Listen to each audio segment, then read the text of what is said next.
Welcome to the Spuds and Stuff training video series. In this video we will teach you the proper steps and procedures to wash and wrap potatoes. Start off by dumping a whole box of potatoes into the wash sink. Next you'll need to set your water to an appropriate temperature. You need it to be hot enough that it'll break up the dirt on the skin of the potatoes, but not too hot so that you don't burn your hands. Most of the time potatoes can be washed by hand. While holding the potato under running water, scrub the entire surface of the potato's skin with your fingertips until the gritty feeling goes away and the potato becomes smooth to the touch. It's kind of like giving the potato an Indian burn. If you find a potato that is excessively dirty or has black spots that won't come off by hand, you can use a dishwashing scratch pad to scrub at these spots until they're gone. Just make sure the scratch pad is clean before you start using it on potatoes. The best way to know that you got the potatoes clean enough is to examine the water that runs off of them as they dry. If you see dirt particles lingering in the excess water, the potatoes are not clean enough. You need to rewash them. Some potatoes will have bad spots, which must be removed with a knife. Always remember to be safe while using a knife and cut away from yourself. You need to remove all bad spots while leaving as much of the potato intact as possible.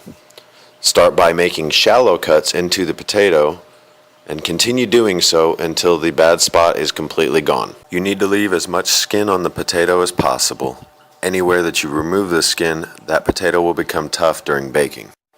Also, all potatoes must weigh at least 11.5 ounces before baking. If you have removed an excessive amount of skin or the potato does not weigh enough, you must throw the potato away.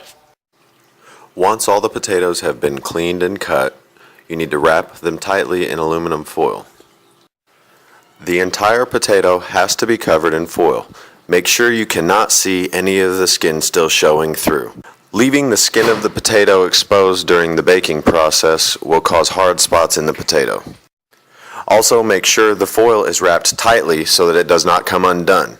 These potatoes will be handled at least 3 more times before they are ready to be served to the customer. We want to make sure the foil stays on the potato the entire time. If you find any potatoes that are coming unwrapped or you can see the skin exposed through the foil, stop and take the time to unwrap it and fix the foil. Make sure every potato gets wrapped tightly.